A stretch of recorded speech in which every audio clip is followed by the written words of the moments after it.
innovation is different than invention. Invention is having an idea and then asking people if they need it. Innovation is finding a need that's worthy of our talent and time, and then and only then coming up with a new product or service or business model that meets that need, and then launching it in a way that people go, "Oh my gosh, thank you." So I would posit that on the front lines, nurses and consumers have plenty of needs that need to be solved, or that they're wishing to have solved. So starting there, ranking those needs, and then going and looking outside medicine for ways that those have been solved, and then bringing them back. So Bill Gates said, I've lost a lot of money by trying to change human behavior. And when one of the richest men in the world is worried about losing money, I pay attention. Yeah. So what you want to do is find behavior that's already happening that solves that need outside the medical industry and bring it back to them. That's one way. Another way is to look at other countries and what they're doing, because if it's accepted there, it's easier to adopt here. What I wouldn't do is I would not ask doctors about this. So often the well-intentioned experts in an industry are the very ones that are blocking it from changing. Yeah. That's I appreciate you sharing the quote from Bill Gates, because I own a fitness company that we franchise. We have 50 some locations that are all franchised across the nation, and the whole goal of that business is to change people's behavior. Get people out of a place of comfort into a place of temporary stress to improve their lives. And that is so much easier said than done, because you're asking somebody to change their behavior. Yeah, innovation typically happens on the fringes, Roger. So a very dear friend of mine, Dr. Ari Levy, has a company in Chicago called Shift Health. And Ari was the team doctor for the Blackhawks, the Chicago Blackhawks. He ran concierge medicine for McDonald's and some big corporations. And he decided to start his own practice. Now, it's a high-end practice that combines physical fitness, nutrition, all the things around health. And he's trying to be more holistic about it.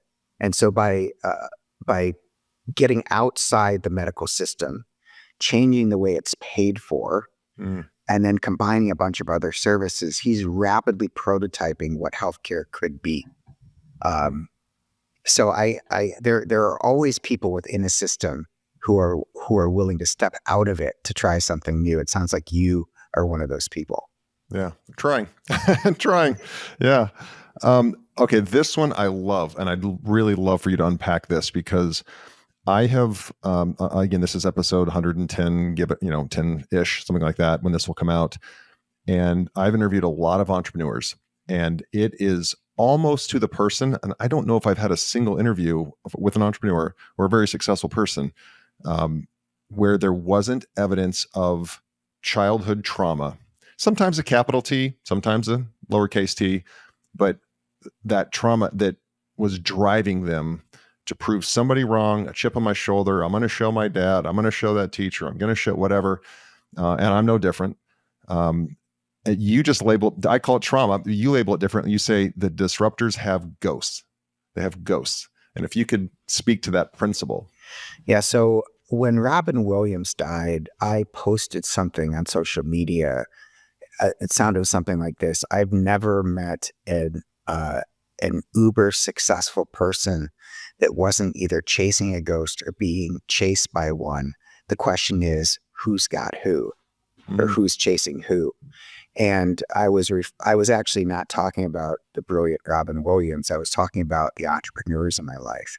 And what I've seen is that the healthy entrepreneurs are very clear that, it's their relationship with their father or their mother or that coach that told them they never amount to anything. In the book, I talk about Jimmy Kimmel at the White House Correspondents' Dinner, where at the very end, he was roasting President Obama. And he said, I want to give a shout out to my 8th grade English teacher, Mr. Schwartz. I can't remember his name. Who said I'm never going to amount to anything. Well, Mr. Schwartz, I'm about to high five the president of the United States, at which point he turns to Obama.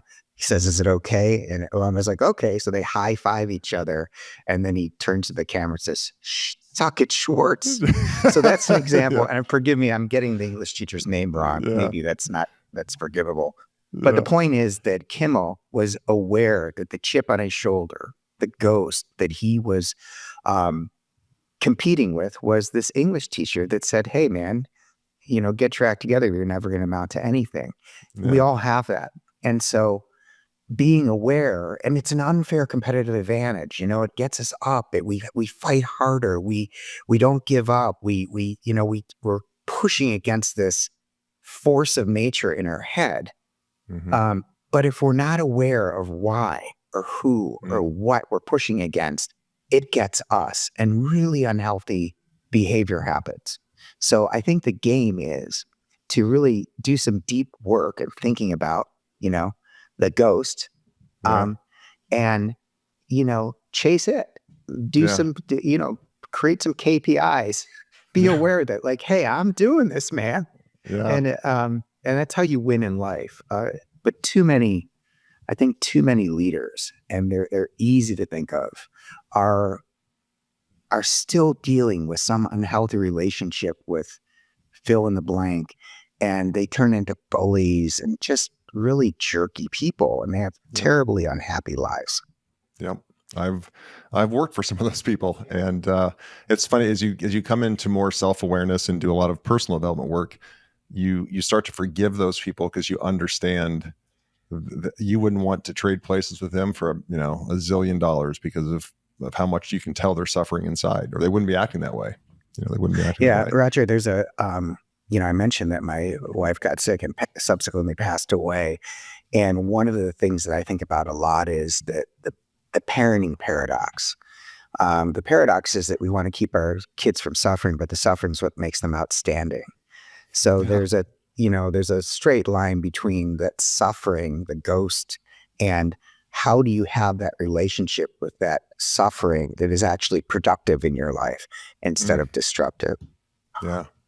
Yeah. We probably, I'm Gen X. We probably did it more than anybody.